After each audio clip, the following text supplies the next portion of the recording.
Welcome back to the MoCo Millennial. It's another good evening. I'm spending the time with Lorig Charkoudian. She is a Tacoma Park progressive, a runner, an activist aiming to end mass incarceration, and we also share a mutual value in healthy lifestyles. And we're going to talk about all of those things tonight, and I've been really excited to learn more about what she does and why she decided to run for delegate in District 20. So, thank you. It's such an honor to be here. Did you tell a little bit about yourself and why you decided to enter this race? Wow, okay. Well, some of the reasons, the sort of deep philosophical and value-based reasons we'll talk about when we talk about mass incarceration and food justice.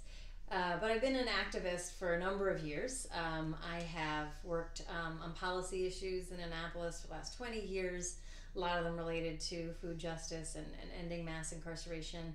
I'm a mother, and I volunteer with my kids' schools and worked in schools across the state, and really feel like I've made a real difference in people's lives and understand the structures that need to change in order for us to build a more just and inclusive Maryland. And so I'm ready to really work on those structures.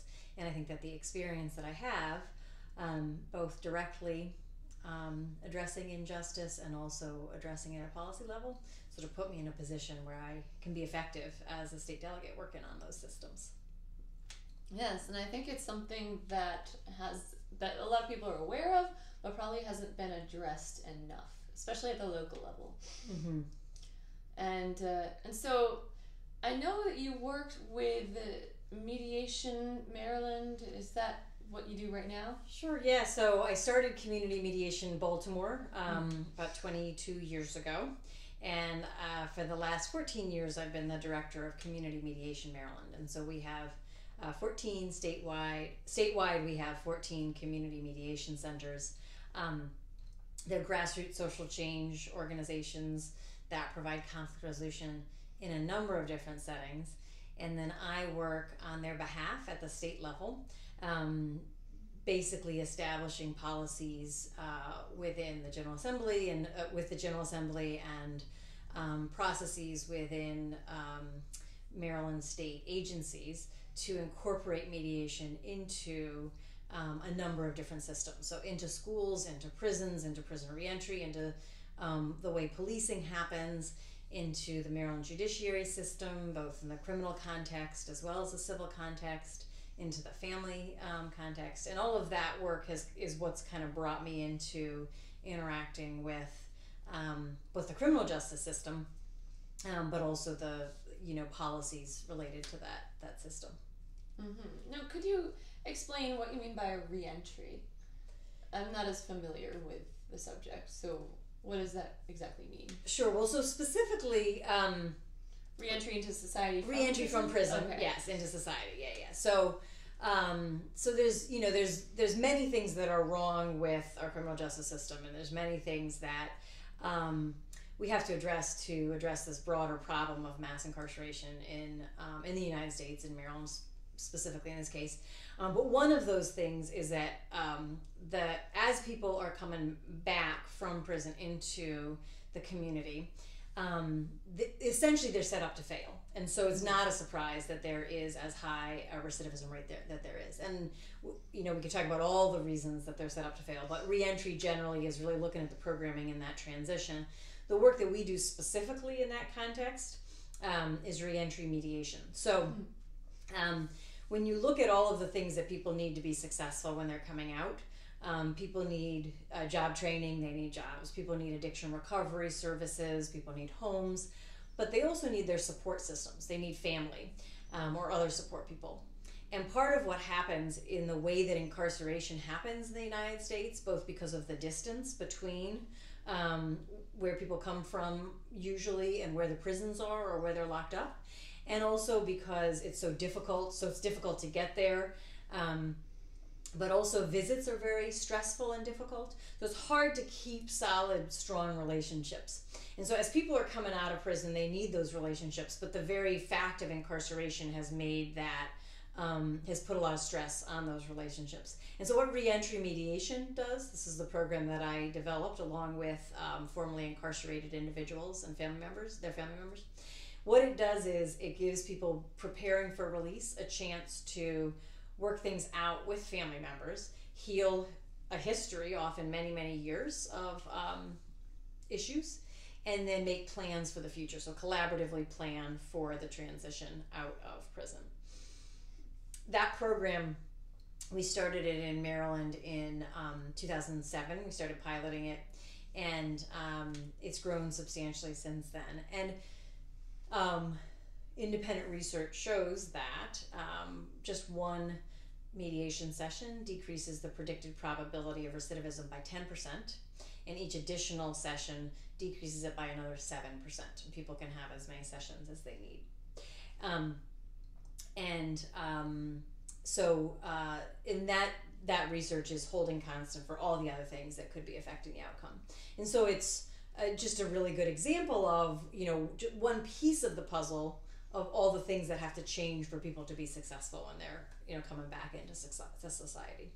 That introduces a few things that I'm curious about. First of all, I guess it may vary by the length of time that one is in prison, because what I've heard is that if it's years and years and years, then the contact with family members may start to diminish, and essentially they might not have anyone. Is that a factor, or is it more that there is continuing contact, but there's other issues that need to be resolved?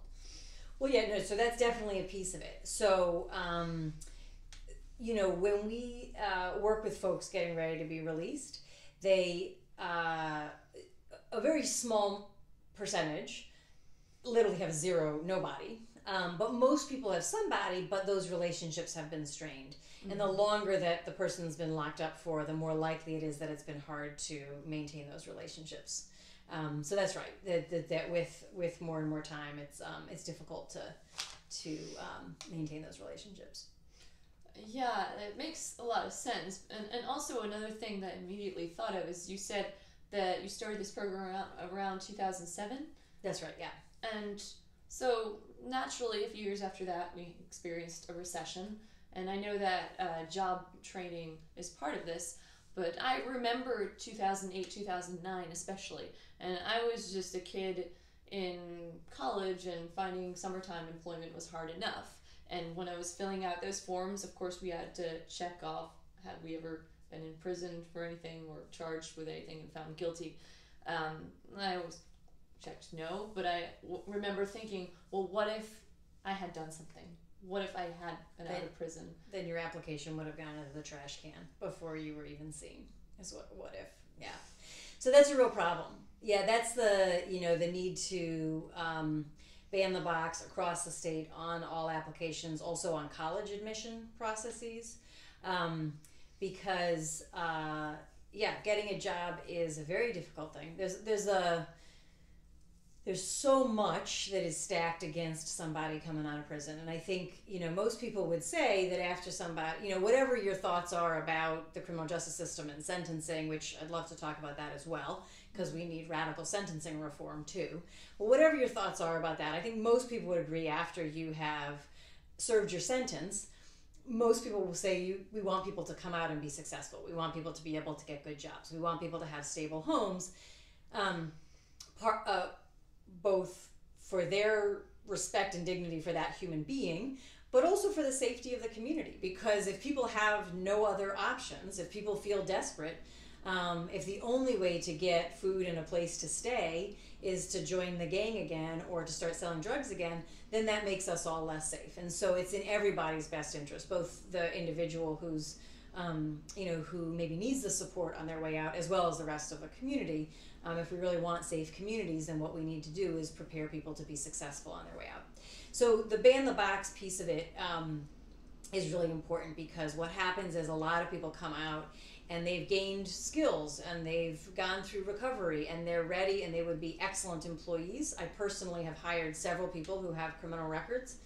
And while a handful haven't worked out, the vast majority of them have been fantastic employees. And if and then people just don't get a chance, because if the paper application says that there's a criminal record, and so the interview never even happens, then it's not even possible to find out if this is someone that you would want to have as an employee. And so that's right. That is one huge piece of what needs to be addressed. Oh, well, I'm very glad to hear that that's at least on the table, because those thoughts going through my head. I think, well, if someone's done a crime and done the time, presumably they've gone through the process of some kind of remediation, and it's only going to be this downward spiral or endless circle if they have no options, especially around 2007 to 2010. And still now, when we look at economic recoveries and we look at jobs, usually people with a criminal record tend to be the last folks to get hired. So when you look at a recovery, you'll see that people are getting jobs and getting jobs and getting jobs at an increasing rate, but the very last people that sort of catch that wave tend to be people who have a criminal record, and then the very first people to be affected in an economic downturn will often be those same people. Right, that isn't surprising. Now, you say sentencing reform. What influence do you think you would have in the state legislature to impact that? I guess it's something that would be addressed at the state level as opposed to the federal level. I'm not as well versed in how this would go. Yeah, so the vast majority of people serving time are serving state sentences. So most sentencing reform can in fact happen at the state level. There are some crimes are considered federal crimes, and so the federal crimes have federal sentences attached to them. So those would have to happen at the federal level. But in fact, one of several issues that I'm hoping to address in the General Assembly is sentencing reform. And there's a number of things that we can work on as it relates to that. So one issue is that there are a lot of minor nonviolent crimes that don't even really have victims, so to speak, like some of the gambling, dice playing sorts of things that people might do, where if we want to keep them from happening, a civil penalty and a fine is sufficient. We don't need to create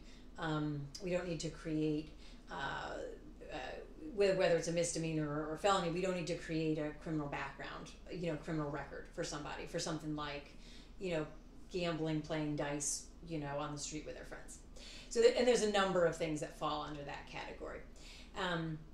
Then you go into the categories around what happens with several misdemeanors, and this is where what we really want to do is encourage diversion programs that solve the underlying issues. So if you look at a lot of misdemeanors, most of the time in those misdemeanors there is some problem that isn't being addressed. So for example, the area that I have been working on for almost 20 years now is criminal and misdemeanor mediation. So sometimes there's a conflict between two people. Now this is not domestic violence, that's a separate category we can come back to if you'd like, but this is like, two brothers get into a fight with each other, beat each other up, now they've got assault charges, or neighbors get into a fight with each other, or we see, two women fighting over a guy, or two guys fighting over a girl, or two girls fighting over a girl, but a sort of a love triangle kind of a thing. And there's a physical assault, so that is in fact a crime.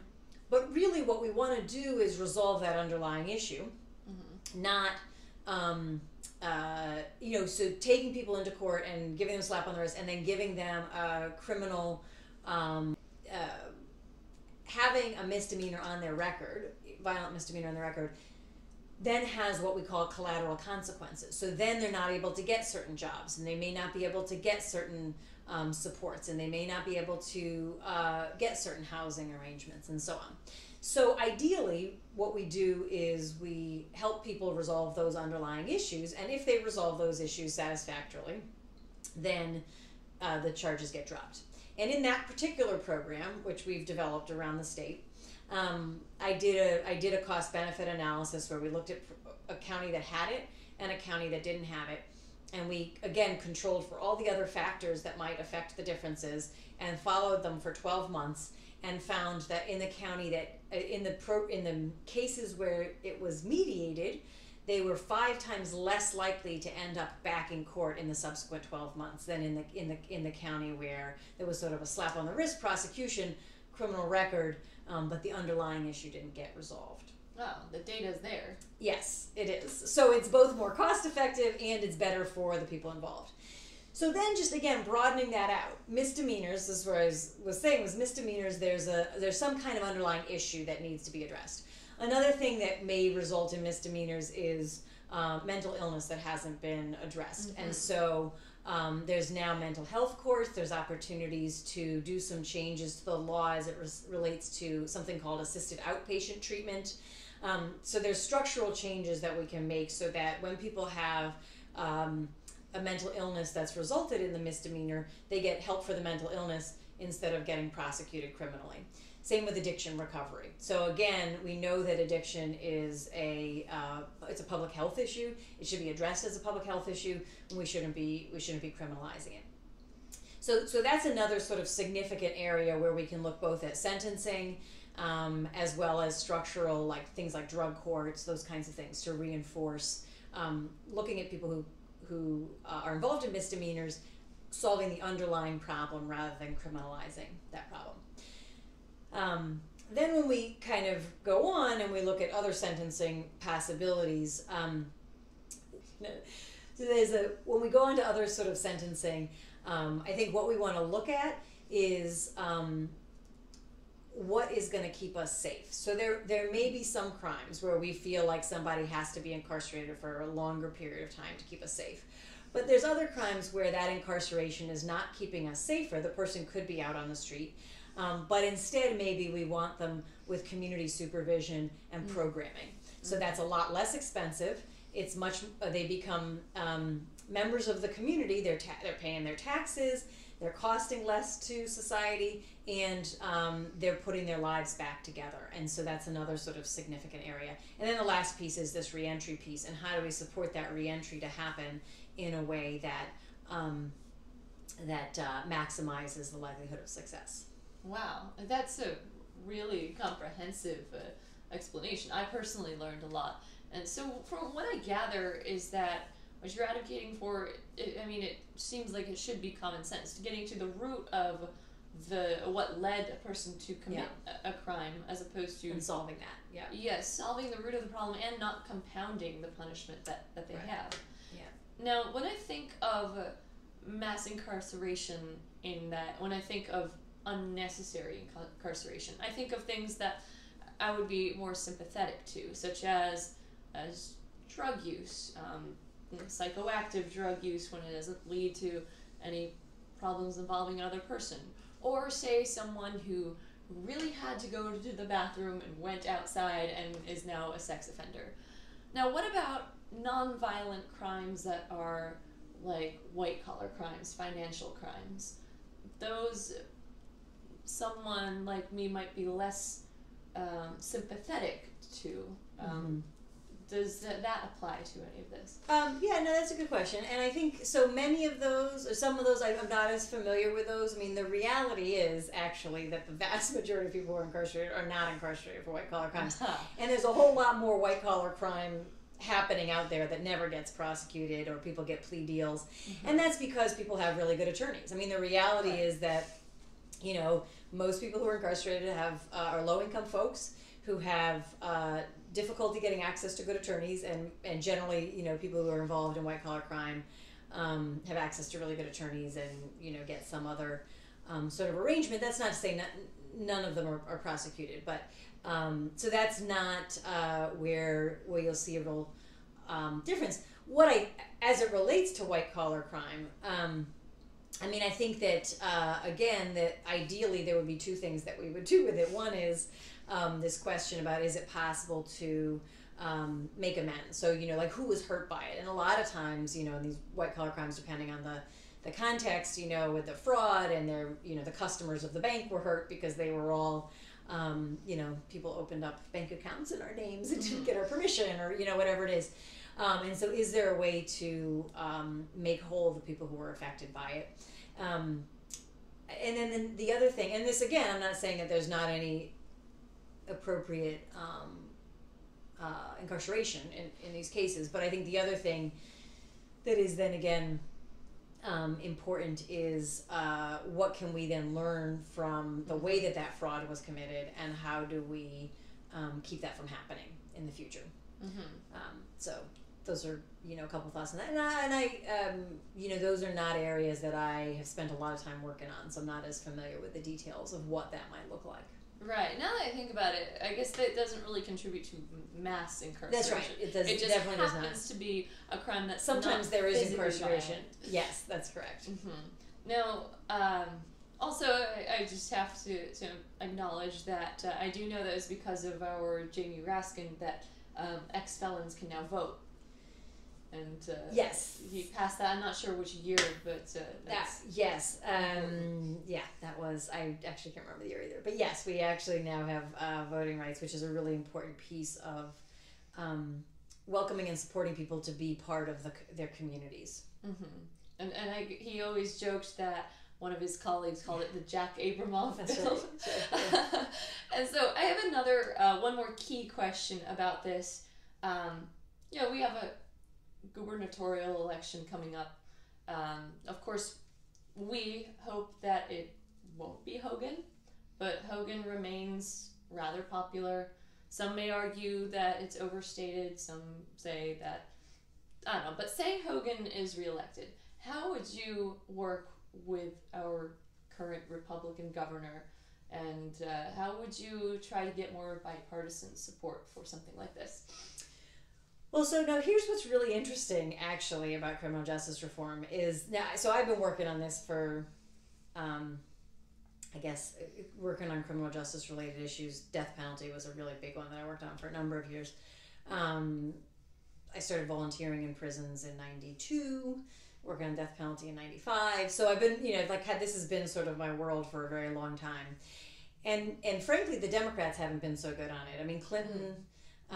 As we know, and California led the 3 strikes you're out, and Democrats across the state trying to be tough on crime. It's sort of the Willie Horton effect after Dukakis lost because of that whole mess. You know, everybody, you know, decided that it was fair game to essentially play out these sort of play on people's racist fears and, you know, massively incarcerate, you know, poor people. Mostly black and brown people. And so that sort of became the strategy of Republicans and Democrats. The shift more recently to recognizing the failure of mass incarceration, while there's been a little bit more coming from Democrats, there's actually been a surprising bipartisan effort on this issue.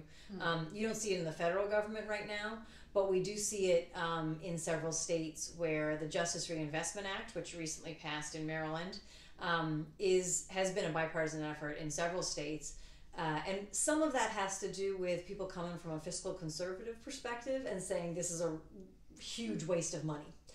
There you go. So while Hogan hasn't, you know, certainly championed everything that I wish he would on this issue, there has been some progress in a bipartisan way on this issue, and we could talk about the subtleties and the differences. I am concerned right now that Hogan and, again, Republicans and Democrats are coming in looking at this real tragedy of the great deal of violence in Baltimore City and suggesting that we move backwards to longer sentences again. We know that doesn't work. We know that what works is jobs and, you know, community programs and mental health and addiction recovery. Look, we know what works, and we need to invest in more of that. But right now people are sort of freaking out, and so I hope Hogan and you know, doesn't succumb to that. Yeah, this just sounds like you're completely right. I mean, everything here is any kind of violence committed, especially by someone who might be an immigrant, seems to be blown out of proportion and used as something to garner support from the law and order contingent. But we it's hope sort of a fear-based. It's sort of a fear-based. Sort of fear-based scapegoating. Exactly. Now, on a lighter note, I would like to hear more about this run that you do. Oh, yes. I'm a runner myself, but I don't think I would ever attempt that distance. Oh, what you could next is year. it? And how long do you go? What is the cause of it? And and who joined you? Sure. Yeah, so we do a run for reentry for the last 4 years. We've done this run for Community Mediation Maryland has done this run for reentry, and I start in the prisons in Hagerstown, and then I run 70 miles in 2 days from there to Baltimore City Community Mediation Center. So I do 47 miles on the first day, and then I do 23 on the second day. And I have to tell you, if you haven't gone from Hagerstown to Baltimore, there's these two big mountains first. There's two big mountains between Hagerstown and Frederick, and then it's sort of rolling hills, the whole rest of the way. The idea is to make this kind of metaphor for reentry and all the challenges of reentry, and this idea of reentry as a journey, and the many hills and mountains that people have to come over. Yeah. And the many hills and mountains that people sort of have to overcome to be successful, and the need for support people along the way, because I couldn't do this by myself. Mm-hmm. So that's the metaphor. Now, I usually like to clarify that I don't imagine, as painful as this is, as difficult as it is for me, I don't imagine that my experience comes close to the challenges for somebody really coming out of prison. I'm not trying to compare myself to that challenge, but it serves as that metaphor. And what we do is, along the way, we have rallies for criminal justice reform, and we have people speaking, and we have had several people who have used the mediation service talking about why it was so key and important for them in order to be successful when they got out. And so that's an important piece of it. And then the last few years, we've also had elected officials run pieces of it with me. So in Hagerstown, we had Brett Wilson, who was a delegate from Washington County, run a piece with me. And then Senator Will Smith this last year ran the 5 miles into Frederick, and then Delegate Eric Barron ran the last 10 miles into Baltimore City. So, and then last year we also had some city council members and others running pieces of it with me. So, so the idea is to sort of show this metaphor for the challenges, raise awareness about that, and then it's also a fundraiser. So we raise money for the Reentry Mediation Program for Community Mediation Maryland. Oh, that's really cool. If I can do a portion of that, I'm personally like a middle distance runner from, say, 5K to half marathon. But I'd like to join for, I don't know, maybe the hills, the mountain section. That'd be fun. Sure, but you have to not go fast, because when I'm doing 47 miles, I can't keep up with you. I probably couldn't keep up with you in a 5K. So, right. Well, it doesn't have to be a race for speed. Yeah. But yeah, and that's a great segue into our next section. We're going to take a quick break. And then after the break, we're going to discuss food justice. Oh, excellent. And what I'd like to think of is the right to attempt to be healthy. Okay, very good.